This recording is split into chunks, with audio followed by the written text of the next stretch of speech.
अभिकथन अभिकथन है कि एक अध्यापिका को अपने विद्यार्थियों को दी गई समस्या पर काम करते हुए अपने विचारों का मौखिकरण करने के लिए प्रोत्साहित करना चाहिए। बिल्कुल। एक अध्यापिका को अपने विद्यार्थियों को दी गई समस्या पर काम करते हुए अपने विचारों का मौखिकरण करने के लिए प्रोत्साहित करना चाहिए। बिल्कुल सही है ये। और भाषा और सोच विकास एक दूसरे से स्वतंत्र रूप में होता है। भाषा और सोच विकास एक दूसरे से स्वतंत्र रूप में नहीं होता है, ये गलत है। यानी कि इसका third option is the answer है ए सही, लेकिन आर गलत है। नेक्स्ट क्वेश्चन है, आपकी कक्षा में जब भी कोई लड़का रोता है तो आपकी कक्षा में जब भी कोई लड़का रोता है तो दूसरे विद्यार्थी उसे यह कहकर चिढ़ाते हैं कि लड़कियों की तरह व्यवहार मत करो, लड़के लड़के नहीं रोते हैं। उनका यह कथन क्या दर्शाता है? तो इनका कथन दर्शाता है लैंगिक रूढ़िवादिता को दर्शाता है। विद्यार्थियों की अधिगम शैली चयन में व्यक्तिगत भिन्नताओं को किस नज़रिए से देखा जाना चाहिए? बाधा के रूप में नहीं देखा जाना चाहिए। विकास एक प्रक्रिया, एक प्राकृतिक स्वभाव है, एक प्रकार असामान्य व्यवहार के रूप में, अभिसारी चिंतन के नतीजे के रूप में। तो इसका आंसर जो होगा वो सेकंड होगा सही। विकास प्रक्रिया के एक प्राकृतिक और स्वाभाविक रूप में होता है।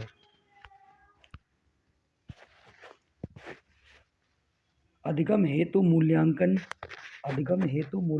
के संदर्भ में निम्नलिखित में से कौन सा कथन सही है?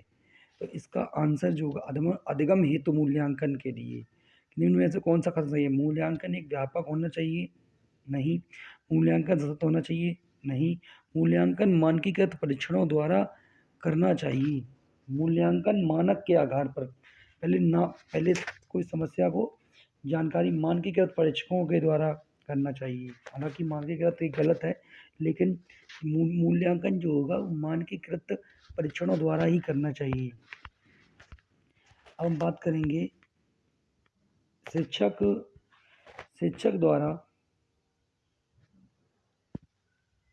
द्वारा पूछे गए निम्नलिखित में से कौन सा प्रश्न बच्चों में रचनात्मक और समस्या समाधान दृष्टिकोण को बढ़ावा देता है? तो आपका नाम क्या है? आप अपने शहर में प्रदूषण कैसे कम कर सकते हैं? ये सही हो सकता है। आप अपने शहर में प्रदूषण को कैसे कम कर सकते हैं, ये क्वेश्चन सही हो सकता है। मतलब शिक्षक द्वारा पूछे गए कोई प्रश्न निम्नलिखित में से कौन सा प्रश्न बच्चों में रचनात्मकता और समस्या समाधान दृष्टिकोण को बढ़ावा देता है? तो यही है, आप अपने शहर में प्रदूषण कैसे कम कर सकते हैं। बच्चा सोचेगा कैसे कम कर सकते हैं। नेक्स्ट क्वेश्चन है, अनीता ने रश्मि का कलम ले लिया और प्रतिशोध में रश्मि ने अनीता का भोजन खा लिया। अनीता ने रश्मि का कलम ले लिया और प्रतिशोध में रश्मि ने अनीता का भोजन खा लिया। पूजा यह सब देख रही थी, किंतु उसने अध्यापिका को सूचित नहीं किया क्योंकि दोनों ने एक दूसरे से बदला ले लिया था। लॉरेंस कोहलबर्ग के अनुसार पूजा नैतिक विकास की कौन सी अवस्था पर है? अनीता ने रश्मि का कलम ले लिया और प्रतिशोध में रश्मि ने अनीता का भोजन खा लिया। पूजा यह सब देखती रह गई, किंतु उसने अध्यापिका को सूचित नहीं किया क्योंकि दोनों ने एक दूसरे से बदला ले लिया। लॉरेंस कोहलबर्ग के अनुसार पूजा नैतिक विकास की कौन सी अवस्था में है? अच्छा लड़का या अच्छी लड़की, ये भी नहीं। सामाजिक व्यवस्था बनाई नहीं है उसने, गलत। ये भी। दंड और आज्ञा पालन उन्मुखता नहीं, उसने बराबरी कर ली। यांत्रिक उद्देश्य उन्मुखीकरण, ये है fourth option is the right answer. Next question है, बहुआयामी बुद्धि का सिद्धांत किसके द्वारा दिया गया था? बहुआयामी तो दिया था वो हार्वर्ड गार्डनर का बहुविधि सिद्धांत। आकलन का उद्देश्य क्या होता है?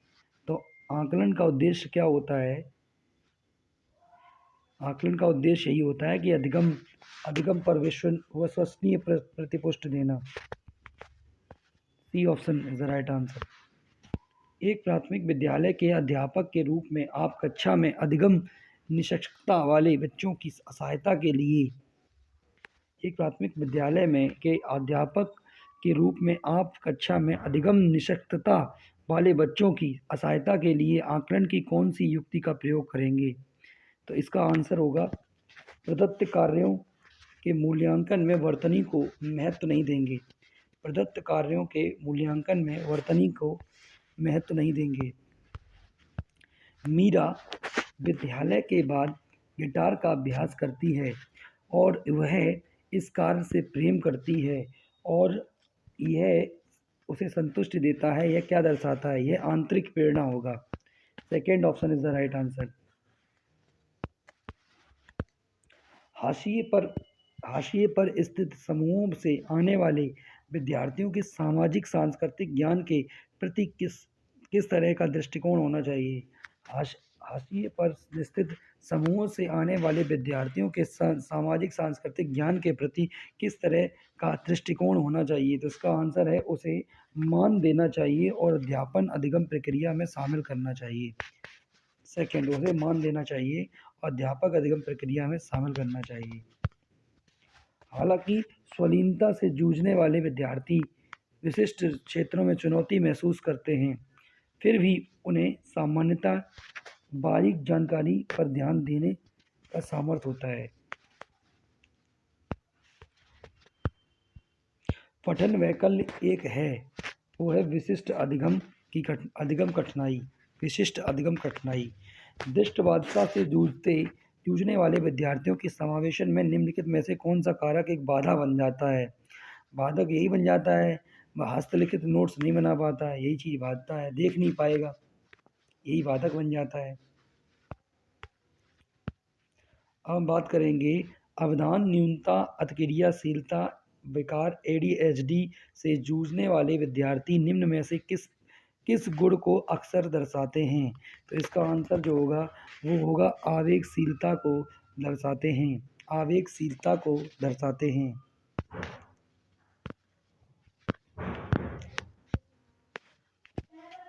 अभिकथन ए अर्थ कहता है कि अर्थपूर्ण अधिगम हेतु विद्यार्थियों को सक्रिय रूप से ज्ञान रंजन करने में बहुतायत अवसर प्रदान करने चाहिए। ये सही है, सही है। और अधिगम ज्ञान का निष्क्रिय अर्जन है, ये गलत है। तो यानी कि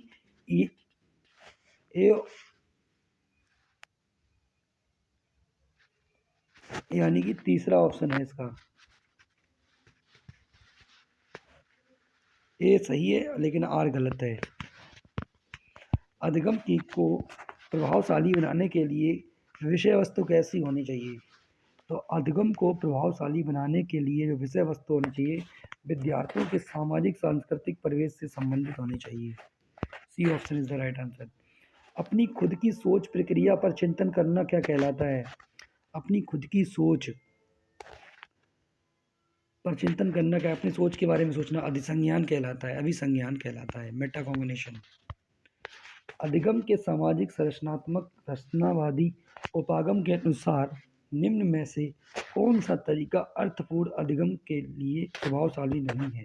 तो इसका आंसर होगा प्रभावशाली निगेटिव। तो निगेटिव का आंसर निगेटिव ही होगा, यानी कि निष्क्रिय अनुसरण।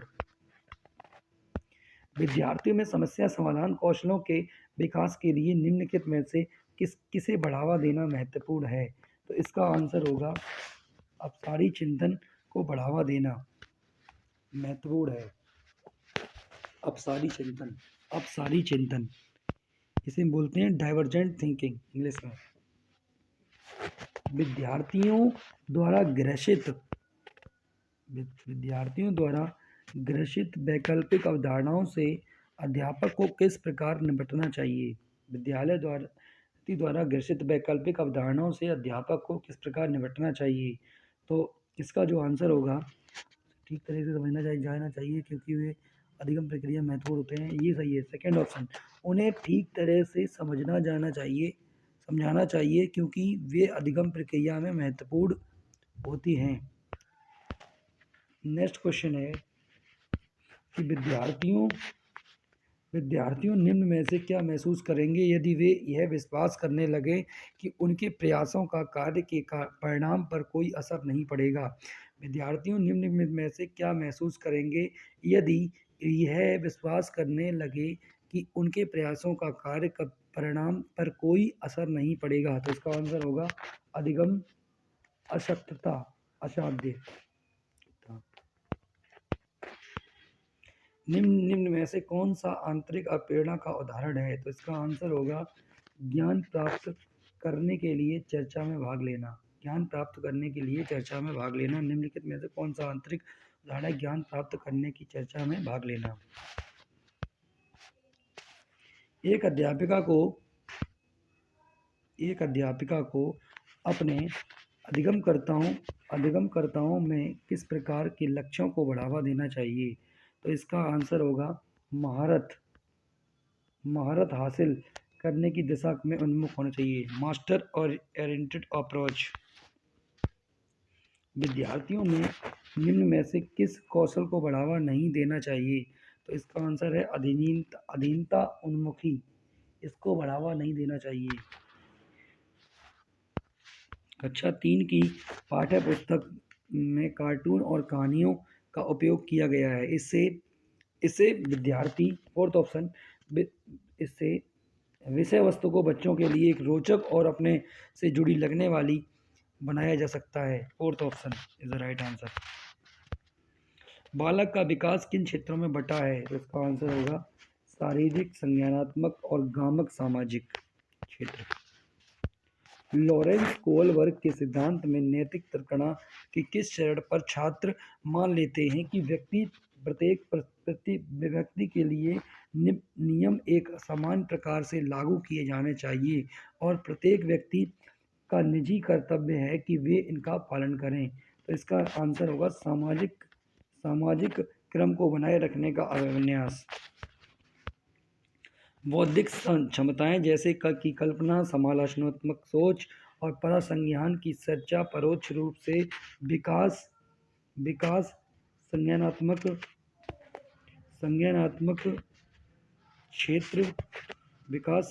क्षेत्र के अंतर्गत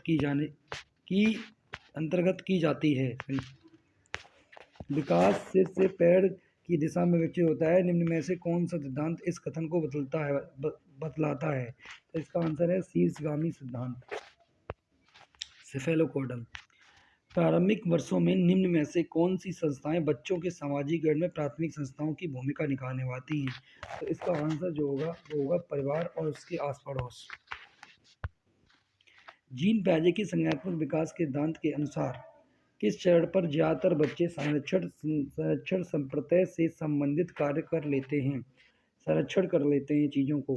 तो ये होता है मूल संक्रियात्मक अवस्था, कॉन्क्रीट्स ऑपरेशनल स्टेज। जीन पियाजे के सिद्धांत के अनुसार संज्ञानात्मक चिंतन में प्रमुख बदलाव किस प्रक्रिया द्वारा होते हैं। संज्ञानात्मक चिंतन में प्रमुख बदलाव किस प्रक्रिया द्वारा होते हैं। तो ये आंसर है इसका इक्विलिब्रेशन होता है, ये संतुलनीकरण। निम्नलिखित में से किसने प्रस्तावित किया कि हमारी विशेष मानसिक संरचनाओं और प्रक्रियाओं को हमारी दूसरों से होने वाली पारस्परिकताओं में ढूंढा जा सकता है।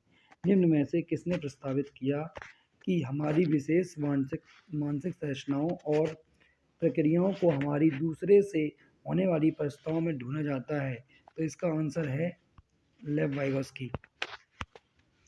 वाइगोस्की ने निम्नलिखित में से किसी अधिगम का सुसाध्य महत्वपूर्ण बनाया है। तो इसका ऑप्शन है सांस्कृतिक उपकरणों को सुसाध्य बनाया है। लॉरेंस कोहलबर्ग के नैतिक विकास के सिद्धांत के अनुसार बच्चे किस चरण पर स्वयं एवं दूसरों के कार्यों को आंकते और समय जैसे को तैसा तर्क का इस्तेमाल करते हैं। तो ये कौन सी अवस्था है। ये होगी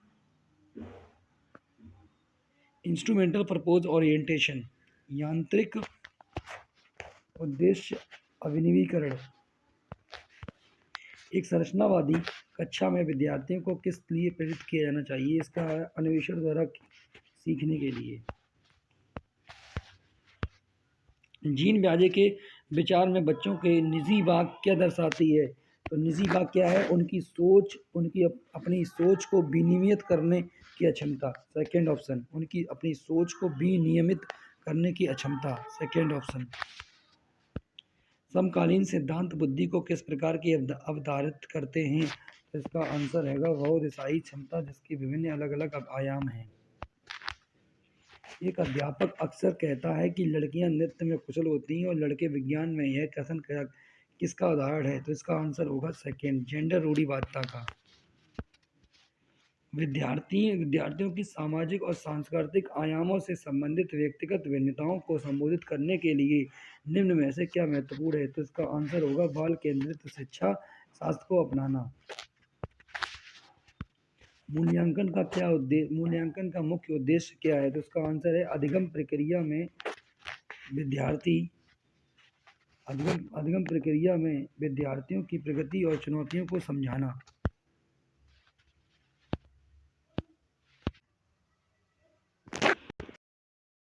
लड़कियां जो होती हैं नृत्य में कुशल होती हैं और लड़के विज्ञान में। यह कथन किसका उदाहरण है? ये कथन जो है वो जेंडर रूढ़िवादिता का उदाहरण है। Second option is the right answer. Next question है, विद्यार्थियों की सामाजिक और सांस्कृतिक आयामों से संबंधित व्यक्तिगत भिन्नताओं को संबोधित करने के लिए निम्न में से क्या महत्वपूर्ण है?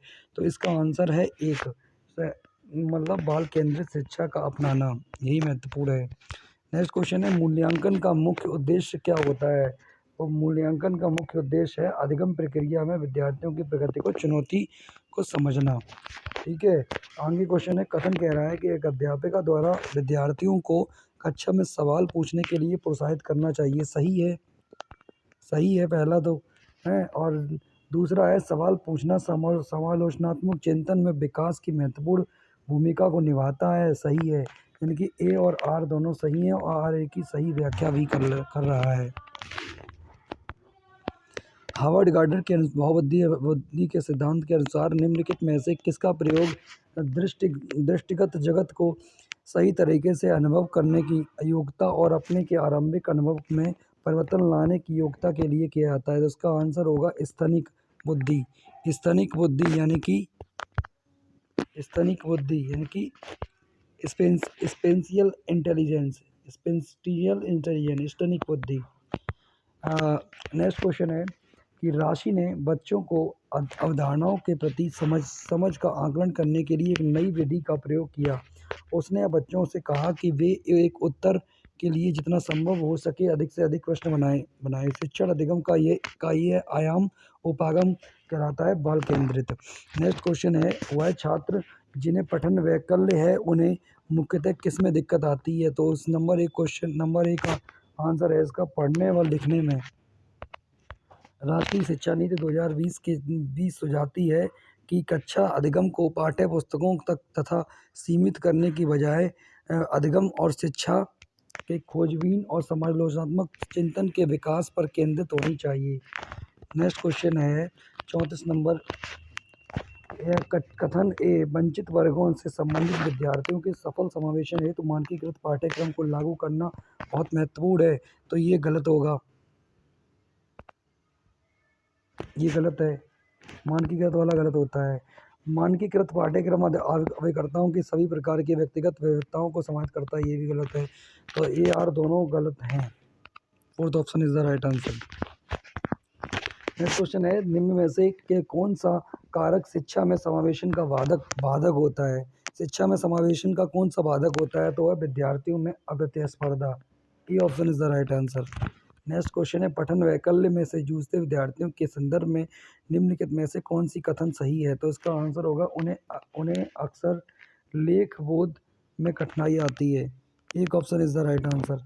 आवेगशीलता, ध्यान न दे पाना और अव्यवस्थित रहना निम्न में से किस प्रकार के सापेक्ष पहचान के लक्षण हैं? तो इसका आंसर होगा एक, अवधान न्यूनता अतिक्रियाशीलता विकार। अवधान न्यूनता अतिक्रियाशीलता विकार। अवधान न्यूनता क्रियाशीलता विकार। नेक्स्ट क्वेश्चन है, निम्न में से कौन सा विद्यार्थियों की विशिष्ट अधिगम कठिनाइयों को पहचानने का व्यापक तरीका है? तो इसका आंसर होगा 4, केस अध्ययन। नेक्स्ट क्वेश्चन है, बच्चे किस तरह से प्रभावशाली ढंग से सीखते हैं? तो इसका आंसर जो होगा वो होगा सेकेंड, अपने आसपास की वस्तुओं और व्यक्तियों को पारस्परिकता द्वारा सीखते हैं।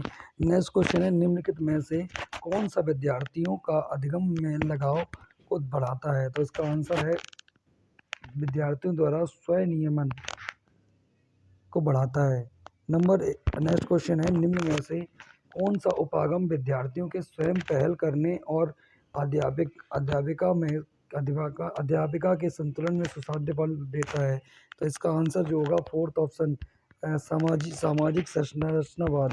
नेक्स्ट क्वेश्चन है, एक कथन ये कह रहा है कि एक संरचनावादी कक्षा में यह महत्वपूर्ण है कि ऐसे अवसर पैदा किए जाने चाहिए जिससे विद्यार्थी समालोचनात्मक सोच और समस्या समाधान कौशलों के विकास में मददगार हो। सही है, ये वाला सही है। और सार्थक अधिगम मुख्य रूप से ज्ञान और ज्यों-त्यों पुनरुत्पादन है, ये गलत है। मतलब सार्थक अधिगम जो होता है मुख्य रूप से ज्ञान का ज्यों-त्यों पुनरुत्पादन नहीं है, ये गलत है। यानी कि इसका ए सही है और आर गलत है। ए सही है और आर गलत है। त्रुटियां जो होती हैं वो अध्यापक द्वारा अच्छे तरीके से विश्लेषण की जानी चाहिए ताकि अधिगम कमियों से समझा जा सके। संज्ञानात्मक कौशल जैसे कि ध्यान, स्मृति और समस्या समाधान इत्यादि। संज्ञानात्मक कौशल जैसे कि ध्यान, स्मृति और समस्या समाधान इत्यादि। तो इसका आंसर है 4, पर व्यक्ति की भावनात्मक स्थिति का गहरा असर पड़ता है। नेक्स्ट क्वेश्चन है, एक अध्यापिका को विद्यार्थियों को सीखने के लिए क्यों अभिप्रेरित करना चाहिए? तो इसका आंसर है संप्रत्यों की समझ को बढ़ाने के लिए। 3rd option. निम्न अभिलक्षणों का कौन सा युग्म विद्यार्थियों की समस्या समाधान क्षमताओं को सकारात्मक रूप से बढ़ाता है? तो इसका आंसर है अपसारी सोच और परसंज्ञान। निम्नलिखित में से कौन सा कारक कक्षा में अधिगम प्रक्रिया में बाधक बन जाता है? तो इसका आंसर है बैठने की अनम्य योजना। नेक्स्ट क्वेश्चन है, विद्यार्थियों को एक नए संप्रत्यय के अधिगम में सहयोग हेतु एक अध्यापक को क्या करना चाहिए? तो इसका आंसर जो होगा वो 4 होगा, विभिन्न उप संप्रत्ययों के बीच संबंध स्थापित करना चाहिए। एक अध्यापिका चाहती है कि उसके विद्यार्थी आंतरिक रूप से अभिप्रेरित रहें, उसे क्या करना चाहिए? तो इसका आंसर होगा 4th ऑप्शन, बच्चों में जिज्ञासा प्रोत्साहित करनी चाहिए और सीखने के आनंद को अभिप्रेरित करना चाहिए। बच्चों में जिज्ञासा प्रोत्साहित करनी चाहिए और सीखने के आनंद को अभिप्रेरित करना चाहिए। एक बालिका कूदना सीखने से पहले चलना और उछलना सीखती है। यह विकास के किस सिद्धांत को दर्शाता है? तो इसका आंसर होगा सेकेंड, विकास पूर्व अनुमानित प्रतिमानों का अनुसरण करता है। कमल स्वयं को तर्क देता है कि यह तनु उसे एक क्रेयोन देगी तो वह उसे भी एक क्रेयोन देगा ताकि उपहारों के लेन देन में समानता हो। कमल लॉरेंस कोलबर्ग के नैतिक विकास के किस चरण में है? तो ये है कि पहले है आंतरिक उद्देश्य अभिनवीकरण। क्रांतिक अवधि के संप्रत्यय की क्या अवधारणा है? तो इसका आंसर है कि विकास के दौरान अपरिवर्तनीय क्षति, यही अवधारणा है क्रांतिक अवधि की। विकास की नमनीयता में विश्वास रखने वाले सिद्धांतकारी निम्नलिखित में से किस दृष्टिकोण को मानते हैं? तो इसका आंसर होगा सेकंड, पालन पोषण विकास को प्रभावित करता है। बहुत छोटे बालकों के लिए तत्कालीन परिवार समाज की प्राथमिक इकाई है। सही है। जीन पियाजे के सिद्धांत में क्रियाओं और विचारों संगठित प्रणाली जो व्यक्तियों को उनके जीवन से संबंधित वस्तुओं और घटनाओं को मानसिक रूप से प्रस्तुत करने और सोचने की स्वीकृति देती हैं, वो क्या कहलाती हैं? इसे कहते हैं स्कीमा कहते हैं। जीन पियाजे के संज्ञानात्मक विकास के सिद्धांत के अनुसार किस चरण पर अधिकतर बच्चे दूसरों के दृष्टिकोण को समझने में विशेषता कठिनाई महसूस करते हैं? तो इसका आंसर होगा सेकेंड, पूर्व संक्रियात्मक अवस्था। प्री ऑपरेशनल स्टेज, पूर्व संक्रियात्मक अवस्था। लेव वाइगोस्की के अनुसार संज्ञानात्मक विकास सामाजिक संपर्कता का उत्पादन है। नेक्स्ट क्वेश्चन है, निम्नलिखित में से किसका मानना है कि मानवीय गतिविधियां सांस्कृतिक परिप्रेक्ष्य में विकसित होती हैं और परिप्रेक्ष्यों से हटकर उन्हें समझा नहीं जा सकता है? लेव वाइगोस्की। लॉरेंस कोलबर्ग के नैतिक विकास के सिद्धांत के किस चरण पर बच्चों के नैतिक तर्क और दंड से बचने हेतु आज्ञाकारी होने पर आधारित होते हैं? तो इसका आंसर होगा पूर्व परंपरागत स्तर, यानी कि प्री कन्वेंशनल लेवल। पूर्व परंपरागत स्तर, pre conventional level. Next question है, निम्न में से कौन सी एक संरचनावादी अध्यापक की विशेषता है? तो इसका आंसर है ऐसी गतिविधियां आयोजित करना जिससे विद्यार्थियों की अवधारणा को चुनौती मिले। Fourth option is the right answer. Next question है, हार्वर्ड गार्डनर ने अपने बहुबुद्धि सिद्धांत में निम्नलिखित में से किस बुद्धि प्रकार को शामिल नहीं किया है? तो इसका आंसर है बोधन बुद्धि।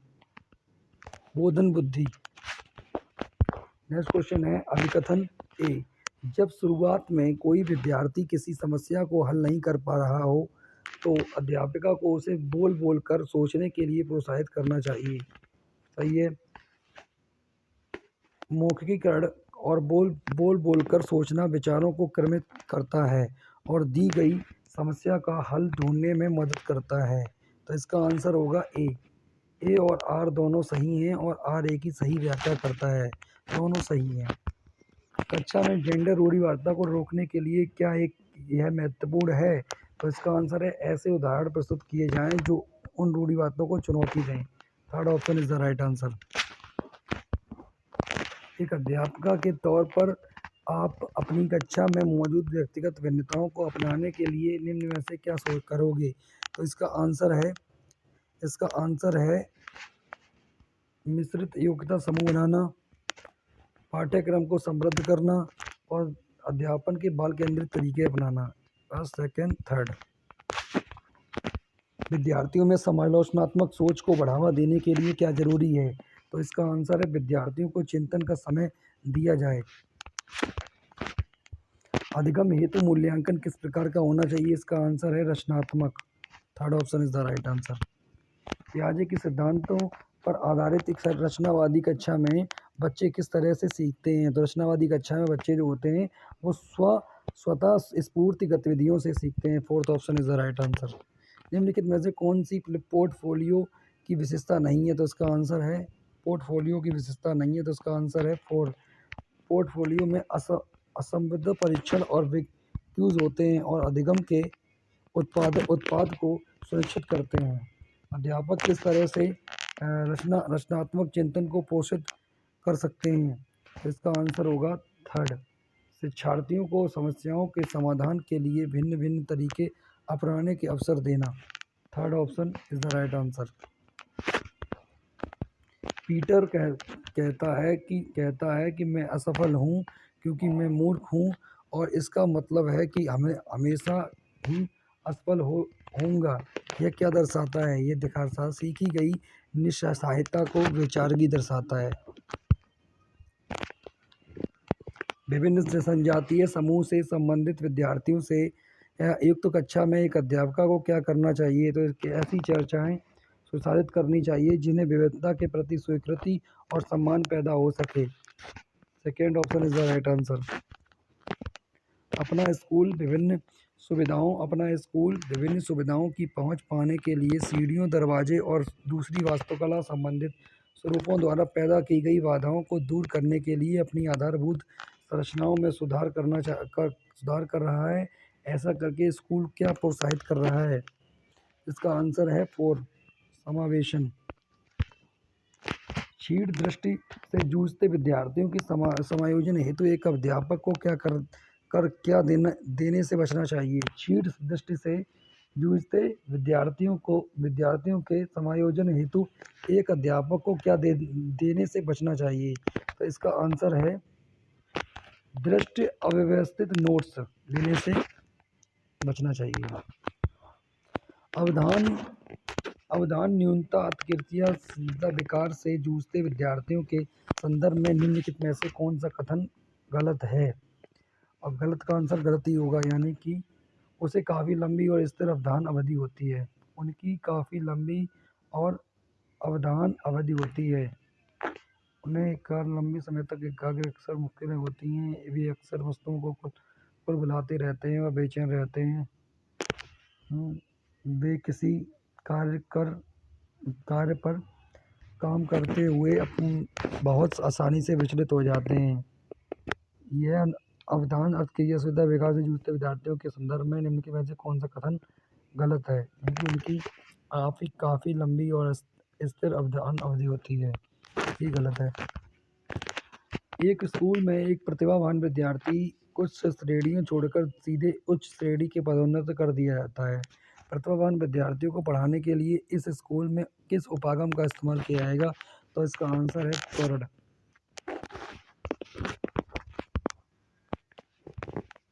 अर्थपूर्ण अधिगम हेतु कक्षा में ऐसी संस्कृति विकसित करनी चाहिए जहां विद्यार्थियों को ज्ञान का निर्माण करने के अत्यधिक अवसर मिले।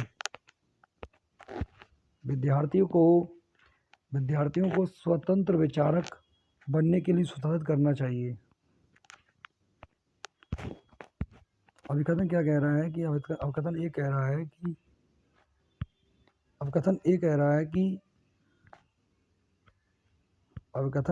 रहा है कि शुरुआती उम्र में से ही हमारा मस्तिष्क वास्तविक सांसारिक परिवेशों से जुड़ी विषय वस्तु को सीखने में सक्षम होता है। शुरुआती उम्र से हमारा मस्तिष्क वास्तविक सांसारिक परिवेशों से जुड़ी विषय वस्तु को सीखने में सक्षम होता है। सही बात है, होता है, बिल्कुल होता है। प्राथमिक स्तर पर विद्यार्थी अमूर्त विषयों और वास्तविकी अधिगम पर बल देना चाहिए, ये गलत है। तो ये सही है, ये गलत है, यानी कि third option is the right answer.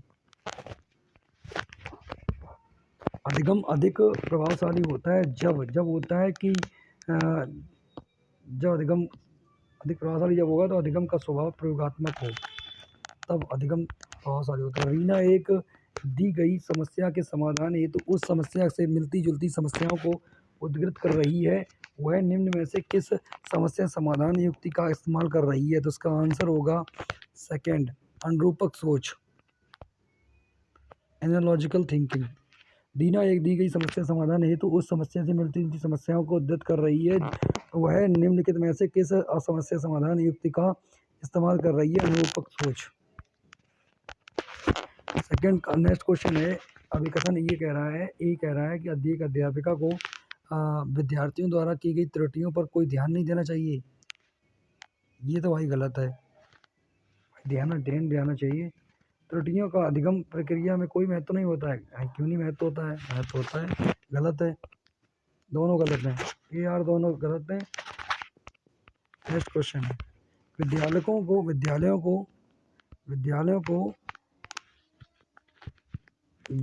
को विद्यार्थियों की भावनात्मक स्थिति की प्रति विचारशील होना चाहिए और नए ज्ञान पर निर्माण का ध्यान देना चाहिए। सही है।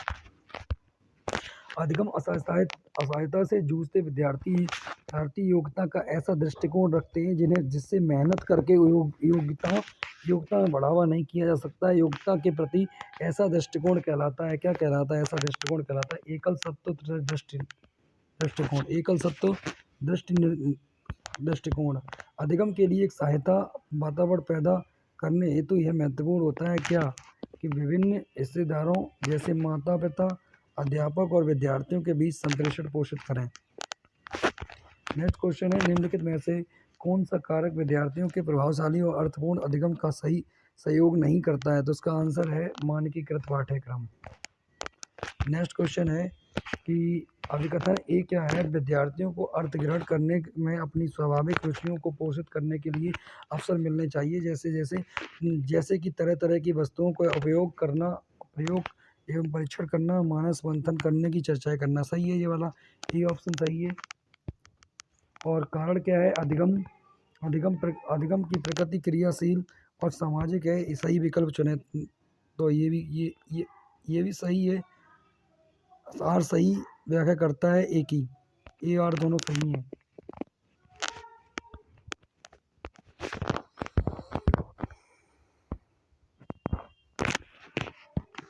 बच्चों के विकास के संबंध में निम्नलिखित में से कौन सा कथन सही है? तो इसका आंसर है नंबर 3, बच्चों का विकास उनके सामाजिक संदर्भ से प्रभावित होता है।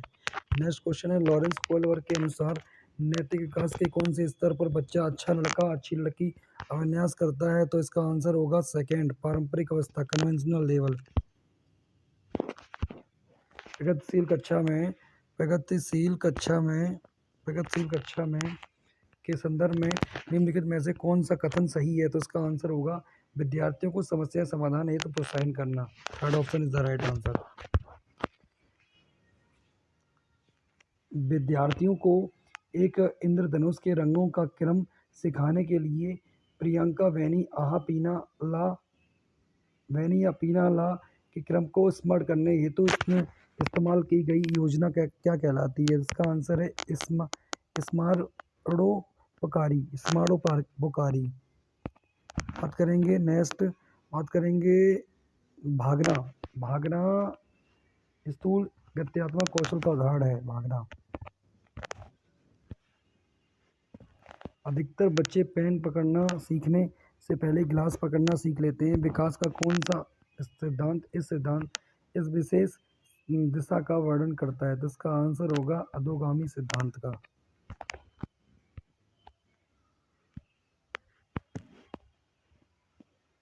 बहुत छोटे बच्चों के लिए निम्नलिखित में से कौन सी संस्थाएं सामाजिकरण की प्राथमिक संस्थाएं हैं? तो इसका आंसर है परिवार और आस पड़ोस। जीन पियाजे के संज्ञानात्मक विकास के सिद्धांत के अनुसार बच्चे किस चरण में संज्ञानात्मक रूप से सोच सकते हैं? तो इसका आंसर है औपचारिक संक्रियात्मक अवस्था। 5 वर्षीय